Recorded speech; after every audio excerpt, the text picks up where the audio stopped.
नमस्कार दोस्तों, मैं कुश आपका स्वागत करता हूं एग्रीकल्चर के इस सेशन में। जब बात हो रही है कृषि की, तो कृषि का सीधा संबंध किसान से और किसान का संबंध खेती से होता है। और किसान खेती जमीन में करता है, क्योंकि जमीन में ही पोषक तत्व मौजूद होते हैं और उन्हें लेने के लिए किसान फसल उगाता है। फसलों से ही हमें पोषक तत्व मिलते हैं। ये पोषक तत्व हमें किस प्रकार मिलते हैं? दोस्तों, जो भोजन हम रोजाना खाते हैं उनसे ही हमें पोषक तत्व मिलते हैं। जैसे कि हम खाने में रोजाना चावल, दाल, रोटी, सब्जी, फल आदि खाते हैं, तो उनमें समाये पोषक तत्व हमारा शरीर ग्रहण कर लेता है, क्योंकि प्रकृति ने पौधों को ही ताकत और शक्ति दी है कि वो जमीन से उन सारे पोषक तत्वों को सोख सकता है। हम जमीन से लगातार पौधों के माध्यम से पोषक तत्व खींच रहे हैं। हम सभी जानते हैं कि हमें ज्यादा समय तक जीवन जीने के लिए या अपने शरीर को स्वस्थ रखने के लिए भोजन की आवश्यकता होती है, और उस भोजन से ही हमें पोषक तत्व प्राप्त होते हैं। ये सभी पोषक तत्व मिट्टी के अंदर मौजूद हैं। इसीलिए किसान खेती करता है ताकि हम सभी लोगों का पेट भर सके। और पेट भरने का मतलब हमें ऐसा खाना मिले जिसके अंदर पोषक तत्वों की मात्रा ज्यादा हो। अगर हमें पोषक तत्व ज्यादा मिलेंगे तो हम ताकतवर बनेंगे, स्वस्थ रहेंगे और हमें कोई बीमारी नहीं होगी, यानी कि बिना किसी रोग के स्वस्थ जीवन जिएंगे। तो दोस्तों, इसी एग्रीकल्चर सेशन को आगे बढ़ाते हुए मैं आपको अपने भारत देश की कृषि के बारे में बताता हूं। भारत एक कृषि प्रधान देश है। हमारे देश की 2/3 जनसंख्या यानी कि 70% से ज्यादा की जनसंख्या सीधे तौर पर किसान परिवार से जुड़ी हुई है। अगर हम अपने भोजन की बात करें तो आज हमारे खाने की थाली में चावल, दाल, सब्जियां आसानी से मिल जाती हैं। हमें यह जानना बहुत जरूरी है कि क्या हम शुरुआत से ऐसे ही थे, यानी कि हमारी कृषि का विकास कैसे हुआ। तो उसे जानने के लिए थोड़ा सा हमें पीछे जाना होगा और अपने कृषि के इतिहास को जानना होगा। हमारे कृषि का विकास कहां से शुरू हुआ? हम सभी जानते हैं, हमारा देश 1947 में आजाद हुआ। हमारे देश के प्रथम प्रधानमंत्री पंडित जवाहरलाल नेहरू थे। पंडित जवाहरलाल नेहरू ने जैसे ही देश का कार्यभार संभाला और संभालते ही हमारे देश के सामने एक समस्या आ गई। समस्या थी, हमारे देश की जनसंख्या बहुत तेजी के साथ बढ़ रही थी और हमारी खेती से उतनी पैदावार नहीं हो रही थी। पैदावार क्यों नहीं हो रही थी? क्या पहले जमीन कम थी? बिल्कुल नहीं, जमीन तो पहले ज्यादा थी। फिर हम ज्यादा अनाज पैदा क्यों नहीं कर पाते थे? उसका कारण था खेती करने का तरीका। जिस तरीके से हम खेती करते थे, आज उस तरीके के बारे में हम बात करेंगे। उस पुराने समय की खेती को हम बौरानी खेती कहते थे। बौरानी खेती को हम पारंपरिक खेती भी कहते हैं। बौरानी खेती एक तरीका था लेन देन का। अगर मैं बात करूं बिजनेस की, तो आप विलेज से क्या लेते हैं? प्रोडक्ट्स। आप प्रोडक्ट्स लेते हैं और आपको उसके बदले पैसे देने होते हैं।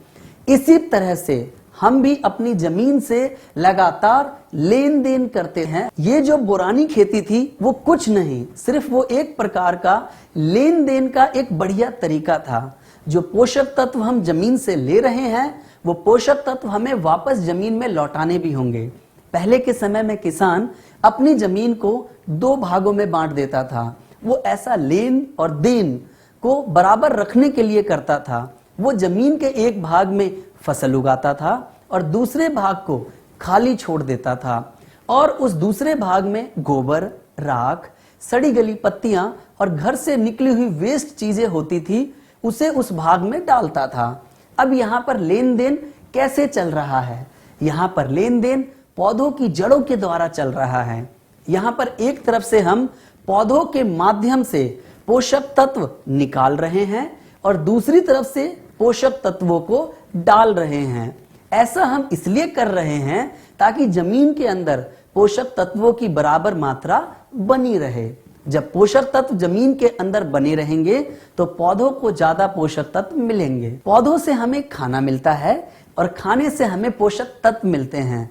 जब आप अच्छा खाना खाओगे तभी आपको पोषक तत्व मिलेंगे। तो इस चीज को बरकरार रखने के लिए किसान क्या करता था? लेन और देन करता था। 6 महीने वो भाग 1 में खेती करता था और भाग बी में गोबर खाद डालता था। फिर 6 महीने बाद भाग ए में गोबर खाद डालता था और भाग बी में खेती करता था। लेकिन इससे हमें नुकसान ये होता था कि हमारी पैदावार पूरी नहीं हो पाती थी। अगर हम दोनों भागों में पैदावार करें तो पैदावार ज्यादा होगी। जैसे ही हमारा देश आजाद हुआ और जनसंख्या तेजी के साथ बढ़ रही थी, अब उस जनसंख्या का पेट भरने के लिए और उसको पूरा खाना देने के लिए हमें अपनी पैदावार को बढ़ाना था। इसी तरह से हम धीरे धीरे सन 1960 तक पहुंच गए और हमने सन 1960 में एक नई हरित क्रांति की शुरुआत की। भारत में हरित क्रांति की शुरुआत करने वाले वैज्ञानिक का नाम डॉक्टर श्री MS स्वामीनाथन है। उस समय हमने समस्याओं को ध्यान में रखते हुए कुछ बदलाव किए। इस हरित क्रांति के अंदर उन मुख्य चीजों का ध्यान रखा गया जिसकी वजह से हमारी पैदावार बढ़े। जिसमें पहली समस्या पर ध्यान दिया गया जो कि हमारे अच्छे किस्म के बीज ना होना। इस क्रांति में नए किस्म के बीजों का आविष्कार किया गया जिनको संकर बीज नाम दिया गया। हरित क्रांति का पहला उद्देश्य संकर बीज इस्तेमाल करना था और दूसरा रासायनिक खादों का उपयोग करना। रासायनिक खाद जो आज हम इस्तेमाल कर रहे हैं जैसे यूरिया, DAP, MOP और पोटाश आदि, इन सभी की शुरुआत 1960 से की गई।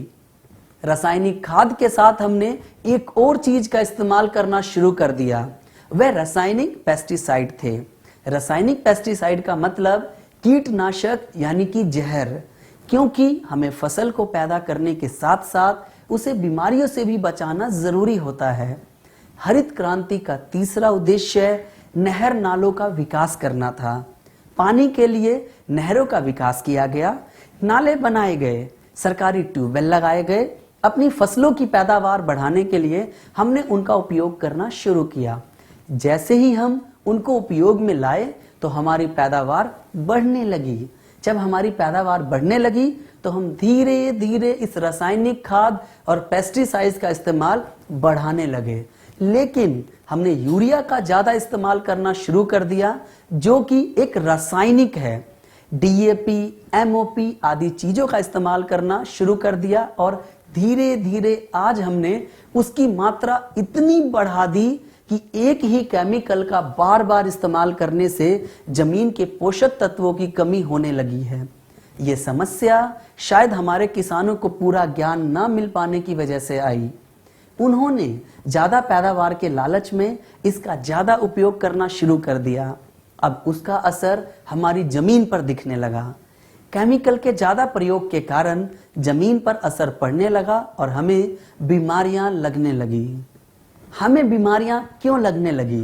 क्योंकि हमारे अंदर रोगों से लड़ने की क्षमता कम होने लगी, क्योंकि हमें जो खाना मिल रहा है उसके अंदर पोषक तत्वों की कमी हो रही है।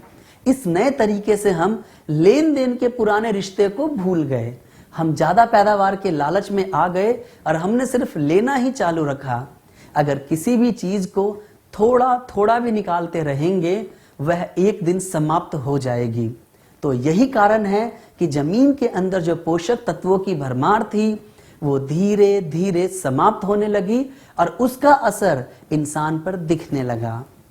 जब हमने रसायन का प्रयोग ज्यादा किया तो पौधों में भी उसका प्रभाव दिखने लगा। हम खाने में पौधों के फल, जड़, पत्तियां, फूल यही सब चीजें खाते हैं। पौधों के अंदर भी केमिकल की मात्रा बढ़ने लगी और ये सभी केमिकल आज हमें मिल रहे हैं। भारतीय खेती में अगर चुनौती की बात करें तो सबसे पहली चुनौती प्राकृतिक संसाधनों के बढ़ने के कारण हमें कम जमीन पर ज्यादा पैदावार करने को मजबूर होना पड़ रहा है। साथ ही चुनौती यह भी है कि हम जमीन पर केमिकल और पेस्टिसाइड डाल रहे हैं जिससे जमीन बंजर होती जा रही है। हमारी जनसंख्या बढ़ रही है और हमारी जमीन घटती जा रही है। अब उस घटती हुई जमीन से बढ़ते हुए पेटों की पूर्ति करना हमारे सामने चुनौती बन गई है। विश्व स्तरीय फल और सब्जी उगाने से अभिप्राय है कि जिसमें रासायनिक केमिकल का इस्तेमाल 2% से ज्यादा ना हुआ हो, यानी कि हम जब स्प्रे करते हैं तो उसमें 2% से ज्यादा रासायनिक ना हो। लेकिन अगर हम आज शाम को स्प्रे करते हैं और अगली सुबह वो फल सब्जी मार्केट में बेच दी जाती है और उस फल सब्जी में उस जहर का असर बना रहता है। आज का किसान परेशान है क्योंकि उत्पादन में बहुत अधिक निवेश हो रहा है। उर्वरक यानी जो यूरिया या डीएपी लगाया जाता है उनकी बहुत अधिक खपत का होना। अगर मैं 1960 की बात करूं तो इस समय उर्वरक अधिक डालना पड़ रहा है। आज लोग 40 किलोग्राम का एक बैग 1 बीघा जमीन में इस्तेमाल कर लेते हैं। उसकी वजह से हमारी मिट्टी के अंदर ताकत धीरे धीरे कम होती जा रही है। उस कमजोर मिट्टी से हम अधिक पैदा करने के लिए उसे ठीक नहीं कर रहे, बल्कि उसमें और यूरिया डालकर उसे और कमजोर करते जा रहे हैं। अभी तक आपने जो समझा, मैं आपसे उससे संबंधित कुछ प्रश्न पूछता हूं। तो पहला प्रश्न है, दूसरा प्रश्न, तीसरा प्रश्न, चौथा प्रश्न, पांचवा प्रश्न, छठा प्रश्न।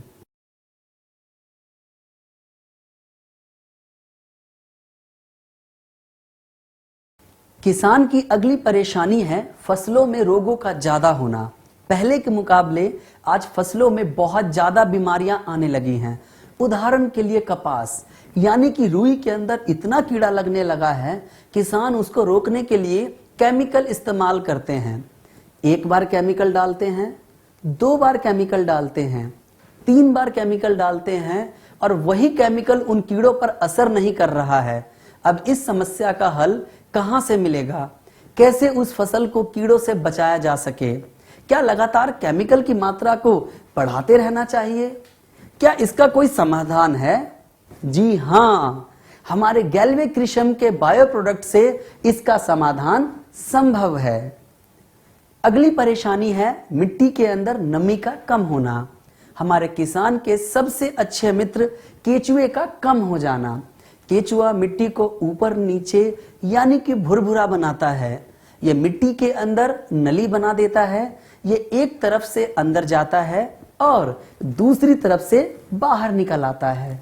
जब मिट्टी के अंदर छोटी छोटी नलियां बन जाती हैं तो उसके द्वारा हमारी जमीन में हवा, सूर्य की रोशनी जाती है और पानी भी गहराई तक जाता है। हमने जमीन पर इतना ज्यादा केमिकल इस्तेमाल किया जिससे कि वे केचुए मर गए। अब वो नलियां बननी बंद हो गई क्योंकि उन्हें बनाने वाला ही नहीं है। अब जब वो छोटे छोटे छेद नहीं बनते जिससे पानी अंदर नहीं जा पाता, अब पानी जल्दी भाप बनकर उड़ जाता है। इसीलिए जमीन के अंदर नमी ज्यादा दिनों तक नहीं रहती है। इसीलिए किसान को बार बार जमीन में पानी देना पड़ता है। अब 50 साल बाद हमारी समझ में आया, अगर हम इसी तरीके से खेती करते रहे तो आने वाले समय में हमारी जमीनें बंजर होंगी जिसमें हम पैदावार नहीं कर सकेंगे। तो क्या इसको सुधारा जा सकता है? जी हां, सुधारा जा सकता है गैल्वे कृषम के बायो प्रोडक्ट से। मृदा की स्वास्थ्य गुणवत्ता का कम होना किसानों की अगली परेशानी है। स्वस्थ मिट्टी का पीएच मान 6.5 से 7 के बीच में होता है। ऐसी मिट्टी को हम उदासीन मिट्टी कहते हैं। आज हमारी मिट्टी का पीएच मान या तो 6.5 से नीचे जा रहा है या फिर 7 से ऊपर जा रहा है।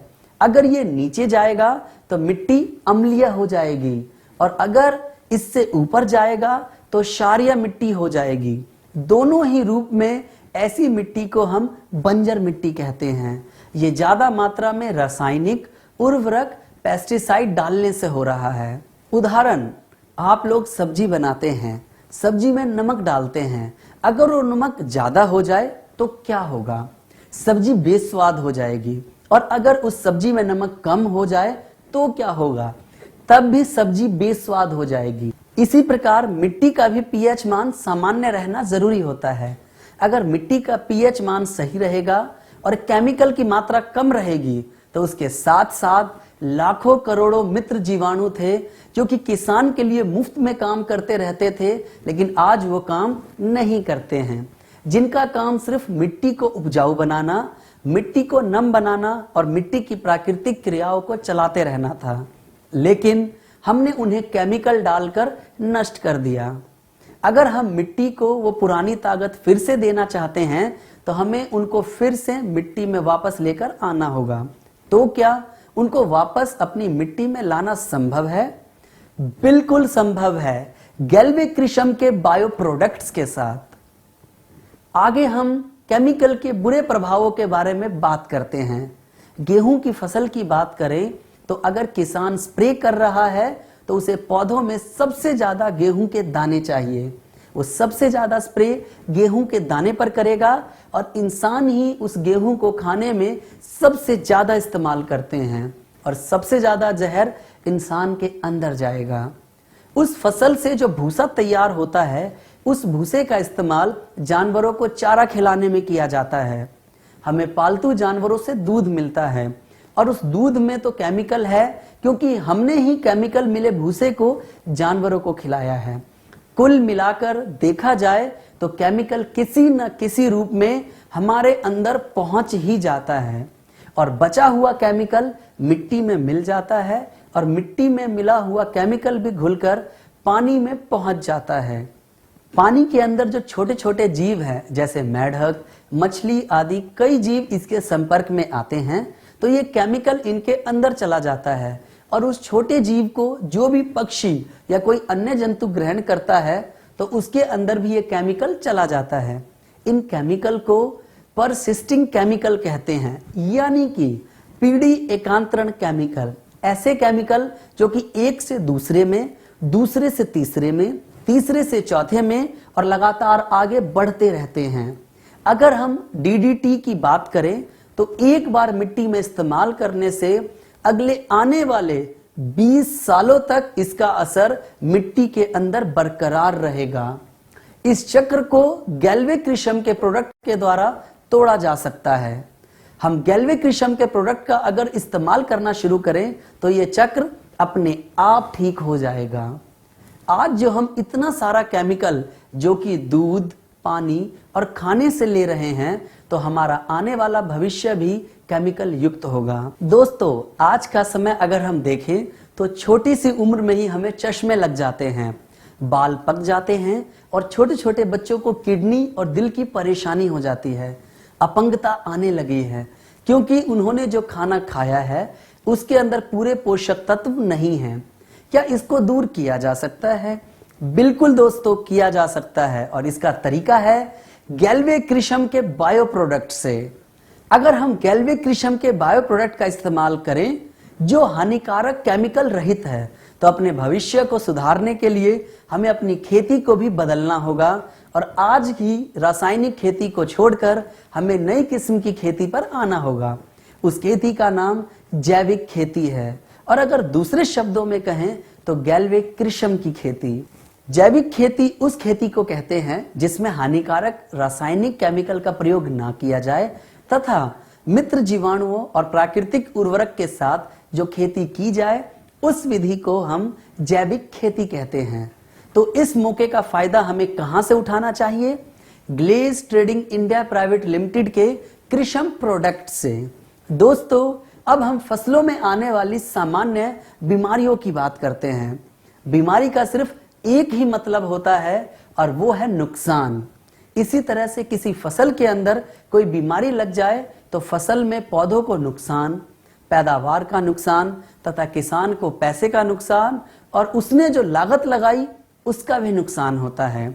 तो अगर फसल में कोई बीमारी लगती है तो उसे किसान को नुकसान ही होता है। पौधों में बीमारी भी पैदा करने वाला कोई जीव होता है जिसका नाम रोग कारक है। रोग का मतलब होता है बीमारी और कारक का मतलब करने वाला। रोग कारक कहाँ रहता है तो मैं आपको बताता हूं। ये रोग कारक आपको 3 जगह पर मिलेगा। पहला हवा में, दूसरा पानी में और तीसरा मिट्टी में मिलेगा। ऐसे ही एक रोग कारक के बारे में हम बात करेंगे जिसका नाम फंगस या फफूंदी या कवक है। अगर दूसरी भाषा में कहें तो नोना, भुआ, भेकुर, छतरा, ये सब इसी के नाम हैं। ये हर जगह मौजूद रह सकता है। जब भी ये बीमारी हमारी फसल में आती है तो हमारी फसल की जड़ों, तनों, फलों, पत्ती और बीजों को गला देती है। दूसरी परेशानी बैक्टीरिया की है जिसे हम जीवाणु भी कहते हैं। ये भी हमारी फसल को बीमार करता है।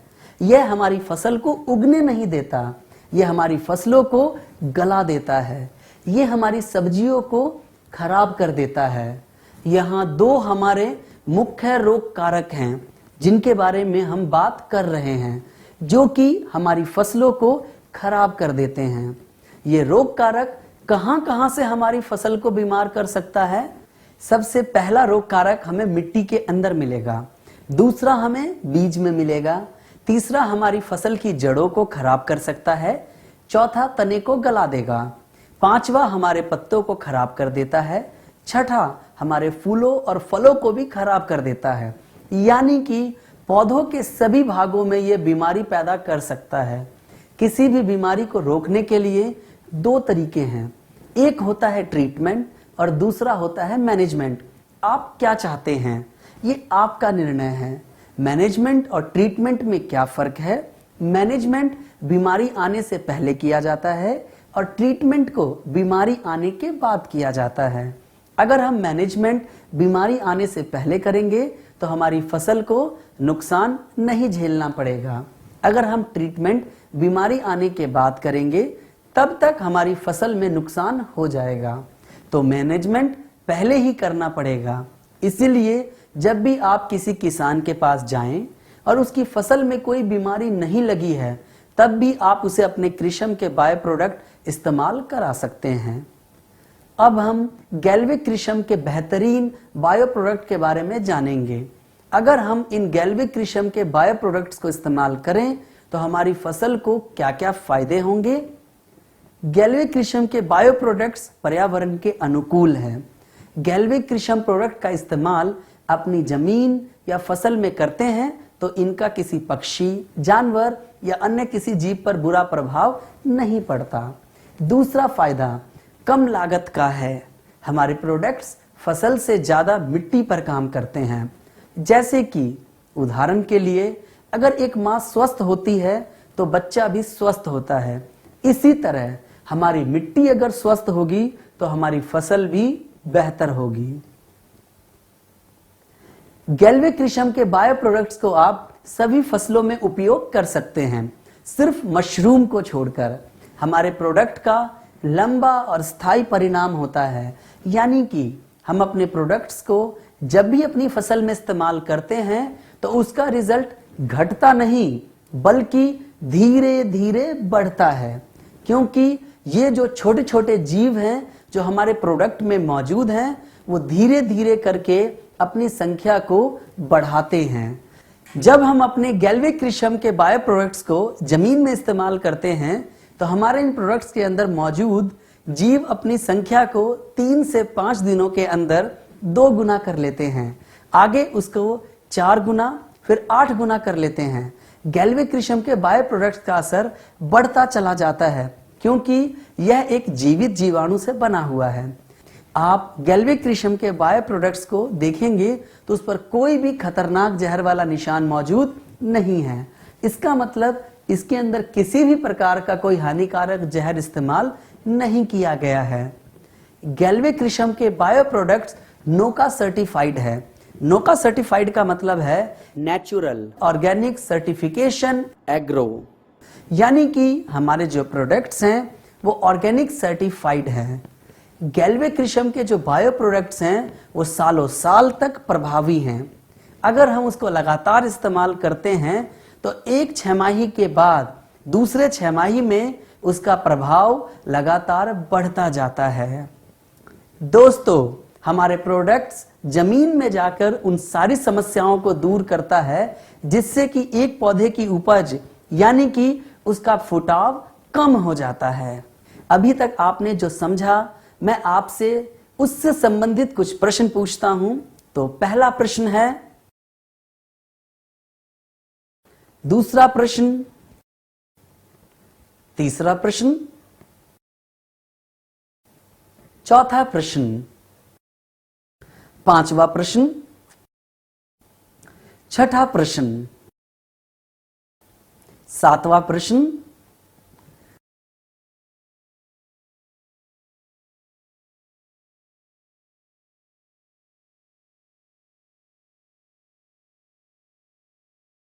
गैल्वे कृषम का पहला प्रोडक्ट जी डर्मा प्लस एक्सट्रीम कंट्रोल है। यह एक बेहतरीन प्रोडक्ट है जो कि 1 लीटर की बोतल में मौजूद है और यह फफूंदी की बीमारी को रोकने में सहायक है। जी डर्मा प्लस खुद भी एक शक्तिशाली फफूंदी से बना हुआ है। जी डर्मा प्लस यानी कि ट्राइकोडर्मा के फायदे के बारे में बात करें, हमारा ट्राइकोडर्मा एक प्रबल परजीवी है और एक शक्तिशाली फफूंदी है जो कि दूसरी फफूंदी जो बीमारी पैदा करती है उसका नाश करने में सहायक है। ये कई तरह के रोगों की रोकथाम करने में सहायक है, जैसे कि जड़ का रोग, बीज का रोग, मिट्टी जनित रोग, पत्ते का रोग, फलों का रोग, इन सभी की रोकथाम में यह सहायक है। जी डर्मा प्लस मिट्टी की उर्वरकता को बढ़ाता है, मिट्टी के पीएच स्तर को सामान्य रखने में मदद करता है। तो इस बेहतरीन प्रोडक्ट को कैसे इस्तेमाल किया जाता है उसके बारे में बात करेंगे। दोस्तों, इसकी उपचार विधि बहुत ही आसान और सरल है। मैं आपको सबसे पहले बीज पौध के उपचार के बारे में बताता हूं। 10 मिलीलीटर जी डर्मा प्लस लेकर 1 लीटर पानी में घोलकर 1 किलोग्राम बीज को उसमें भिगो दें तथा उसे 30 मिनट तक भिगो कर रखें। इसके बाद उन बीजों को उसमें से निकाल लें और उसके बाद उसको छाया में सुखाएंगे। सुखाने के बाद अपनी जमीन में उसकी बुआई कर देंगे। बीज का आकार गेहूं या गेहूं से छोटा है तो हम पानी का इस्तेमाल नहीं करेंगे। मिर्च, प्याज, जीरा, गेहूं के बीज जैसे बीजों के अंदर हम पानी का इस्तेमाल नहीं करेंगे। उसके लिए सीधा हम 10 मिलीलीटर जी डर्मा प्लस लेंगे, 1 किलो बीज लेंगे और उसे मिला करके 30 मिनट तक रखेंगे। फिर उसको छाया में सुखाएंगे। छोटे छोटे टुकड़े जैसे गुलाब की टहनियां, गन्ने के टुकड़े, आम की टहनियों को हम कलम कहते हैं। चलिए दोस्तों, अब हम कलम सेट उपचार के बारे में बात करेंगे।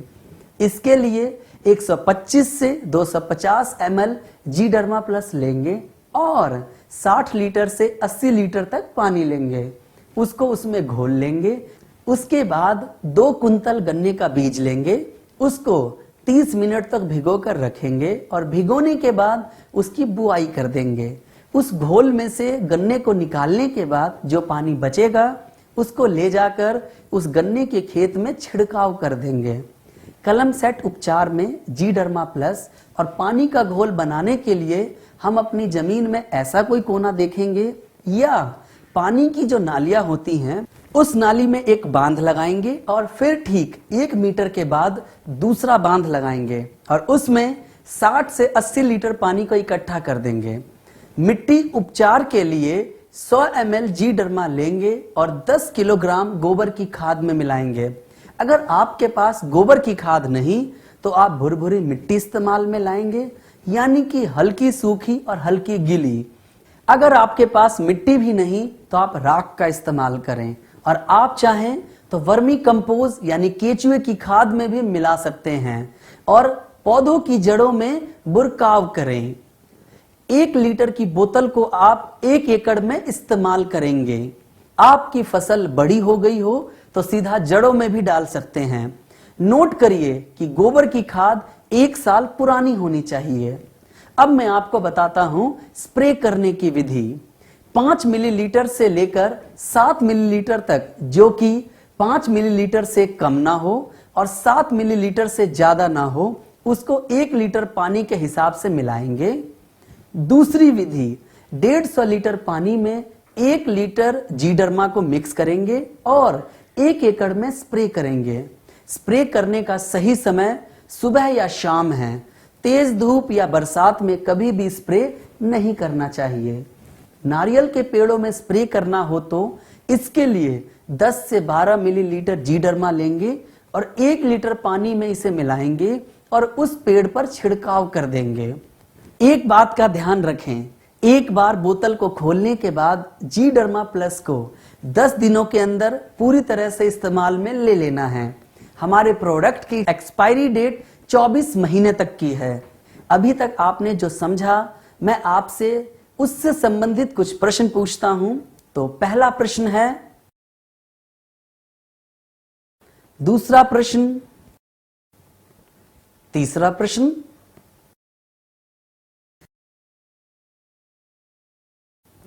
गैल्वेक्रिशम का दूसरा बेहतरीन प्रोडक्ट है जी सूडो प्लस एक्सट्रीम केयर। ये प्रोडक्ट हमारी फसल को बैक्टीरिया की वजह से होने वाली बीमारियों से बचाने में सहायक है। हमारा यह दूसरा प्रोडक्ट भी 1 लीटर की बोतल में आता है। ये शक्तिशाली बैक्टीरिया से मिलकर बनाया गया है और हमारी फसल को विभिन्न तरीके की बीमारियों में मिट्टी के अंदर बैक्टीरिया की वजह से होने वाले रोगों की रोकथाम में सहायक है। यह मिट्टी की उर्वरकता को सुधारता है और हमारी मिट्टी के पीएच मान को सामान्य बनाए रखने में मदद करता है।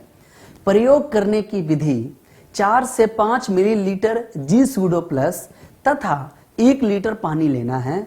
हमें बीज की मात्रा 1 किलोग्राम रखनी है। बीज को कम से कम 30 मिनट तक भिगोएंगे, फिर उसके बाद उसे उस घोल में से निकालकर छाया में सुखाएंगे। उसके बाद उस बीज की बुआई कर देंगे। अगर बीज का आकार गेहूं या गेहूं से छोटा है तो आप वहां पर पानी का इस्तेमाल नहीं करेंगे। अगर हमने जीडर्मा प्लस से बीज का उपचार किया है तो हमें जी सूडो प्लस से बीज का उपचार करने की आवश्यकता नहीं है। मिट्टी उपचार के लिए 250 मिलीलीटर जी सूडो प्लस लेना है और 100 किलोग्राम गोबर की खाद लेनी है। गोबर की खाद 1 साल पुरानी होनी चाहिए। अगर गोबर की खाद नहीं तो हम भुरभुरी मिट्टी लेंगे। मिट्टी नहीं है तो हम राख का इस्तेमाल करेंगे। 1 लीटर के जी सूडो प्लस का इस्तेमाल हम 1 एकड़ में करेंगे और पौधों की जड़ों में बुरकाव करें। दोस्तों, स्प्रे करने की विधि, जी सूडो प्लस 2 मिलीलीटर से लेकर 7 मिलीलीटर यानी कि 2 मिलीलीटर से कम ना हो और 7 मिलीलीटर से ज्यादा ना हो, उसको 1 लीटर पानी में मिलाकर स्प्रे करें। 150 लीटर पानी में 1 लीटर जी सूडो प्लस की बोतल घोलेंगे और 1 एकड़ में उसका स्प्रे करेंगे। किसान भाई अगर इसका दोबारा स्प्रे करना चाहते हैं तो 10 दिन के बाद दोबारा भी स्प्रे कर सकते हैं। जी सूडो प्लस वातावरण के अनुकूल है। मनुष्य, पशु पक्षी या जानवरों पर कोई बुरा प्रभाव नहीं डालता है। इसके बोतल की जो आयु है, अगर ये सील पैक है तो आप इसको 24 महीने तक रख सकते हैं। अगर हम प्रोडक्ट को एक बार खोल दें तो इसे 10 दिन के अंदर इस्तेमाल कर लेना चाहिए।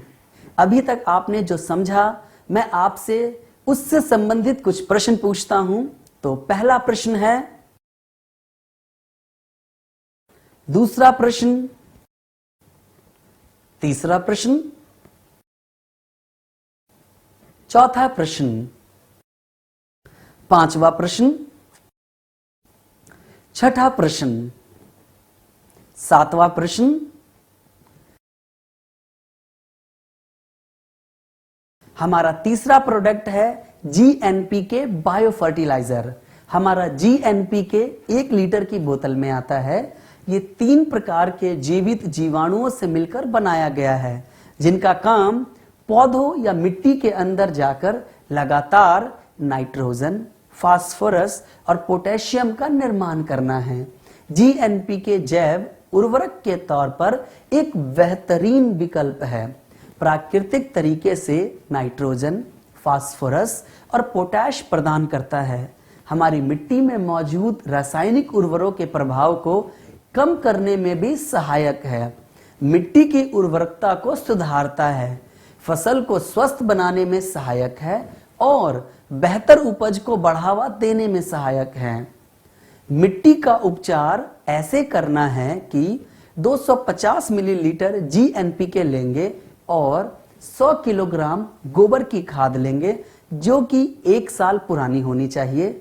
अगर गोबर की खाद नहीं तो राख लेंगे, राख नहीं है तो भुरभुरी मिट्टी लेंगे या वर्मी कंपोज यानी कि केचुए की खाद लेंगे। 1 लीटर की बोतल को हम 1 एकड़ में इस्तेमाल करेंगे। दूसरी, स्प्रे करने की विधि।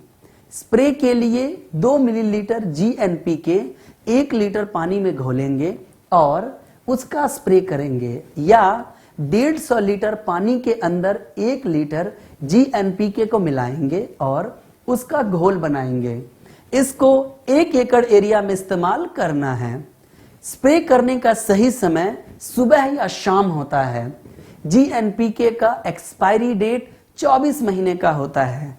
प्रोडक्ट खोलने के बाद 10 दिन के अंदर हमें इसको इस्तेमाल कर लेना चाहिए। यह वातावरण के अनुकूल है। मनुष्य, पक्षी और जानवरों पर कोई बुरा प्रभाव नहीं डालता है। अभी तक आपने जो समझा, मैं आपसे उससे संबंधित कुछ प्रश्न पूछता हूं। तो पहला प्रश्न है, दूसरा प्रश्न, तीसरा प्रश्न, चौथा प्रश्न, पांचवा प्रश्न,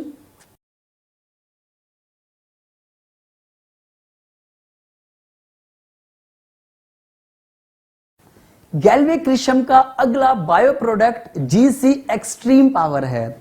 यह प्रोडक्ट 10 किलोग्राम की एक बाल्टी में आता है जो कि दानेदार प्रोडक्ट है। GC पावर, जिसमें C का मतलब समुद्र और पावर का मतलब ताकत, यानी कि एक ऐसी ताकत जो कि समुद्र से निकाली गई है।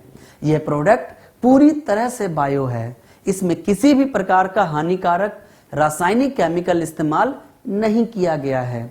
इस प्रोडक्ट को बनाने के लिए समुद्री शैवाल, जो कि समुद्र के अंदर उगने वाली एक घास होती है, उस शैवाल का नाम एस्कोफाइलम नोडोसम है, जिसके सत्व यानी कि उसमें से उसका अर्क निकाल करके इस प्रोडक्ट को तैयार किया गया है। जब हमारे किसान भाई इसे इस्तेमाल करेंगे तो उन्हें कई प्रकार के फायदे मिलेंगे। जमीन को जो पोषक तत्व चाहिए वो सब इसके अंदर मौजूद हैं। पौधे के लिए आवश्यक पोषक तत्व और वृद्धि हार्मोन युक्त यानी कि पौधों को पोषक तत्व देता है और वृद्धि यानी कि पौधों की लंबाई में सहायक है। पौधों की जड़ों को शक्तिशाली बनाता है और उन्हें गहराई तक लेकर जाता है, जिससे कि हमारा पौधा गिरता नहीं है। मिट्टी की धारण क्षमता को बढ़ाता है, फसल को स्वस्थ बनाने में मदद करता है और बेहतर उपज में सहायक है। 10 किलोग्राम GC पावर की एक बाल्टी को आप 1 एकड़ भूमि में सिंचाई से पहले या सिंचाई के बाद इस्तेमाल करेंगे। आप इसका इस्तेमाल सुबह, दोपहर, शाम कभी भी कर सकते हैं। साथ ही आप इसको यूरिया, DAP केमिकल के साथ भी मिलाकर इस्तेमाल कर सकते हैं। बस ध्यान रखें, आपके खेतों में या जमीन में नमी होना जरूरी है। आप इसको अपनी फसल में 1 बार, 2 बार, 3 बार, 4 बार तक इस्तेमाल कर सकते हैं। आप इसको 24 महीने तक इस्तेमाल कर सकते हैं। खोलने के बाद भी आप इसको आराम से इस्तेमाल कर सकते हैं। अभी तक आपने जो समझा, मैं आपसे उससे संबंधित कुछ प्रश्न पूछता हूं। तो पहला प्रश्न है, दूसरा प्रश्न, तीसरा प्रश्न, चौथा प्रश्न, पांचवा प्रश्न, छठा प्रश्न,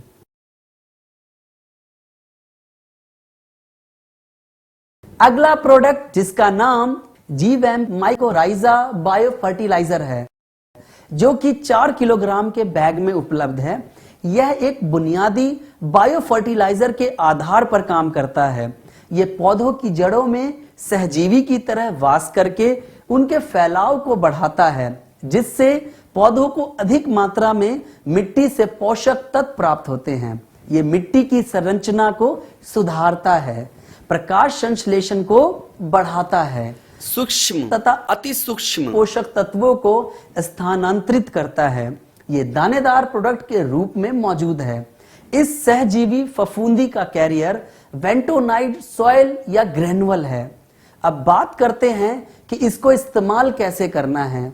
आप इसका इस्तेमाल कपास, गेहूं, धान, गन्ना, सरसों, प्याज, सभी सब्जियों तथा बागवानी वाली फसलों में 8 से 10 किलोग्राम प्रति एकड़ के हिसाब से प्रयोग करना है। अगर आपको इसका इस्तेमाल नर्सरी के लिए करना है तो 5 से 10 ग्राम प्रति पौधा के हिसाब से इसका इस्तेमाल करें। फूलों एवं फलों की बुआई के लिए 50 से 100 ग्राम प्रति पौधे के हिसाब से प्रयोग करें। आपको इस बात का ध्यान रखना है कि इस प्रोडक्ट की मात्रा का इस्तेमाल पेड़ पौधों के आकार के हिसाब से हो।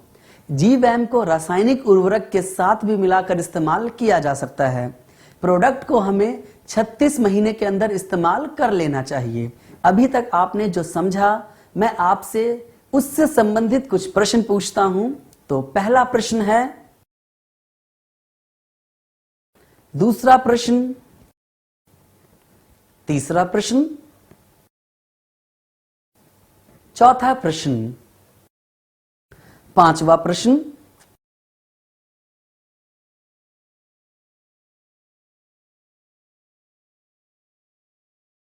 तो दोस्तों ये रहे हमारे गैल्वे कृषियम के 5 बेहतरीन प्रोडक्ट्स, जिनसे अगर किसान जैविक खेती करता है ये प्रोडक्ट उसके लिए फायदेमंद साबित होंगे। तो यहां पर दोस्तों आज का ये ट्रेनिंग सेशन खत्म होता है। धन्यवाद।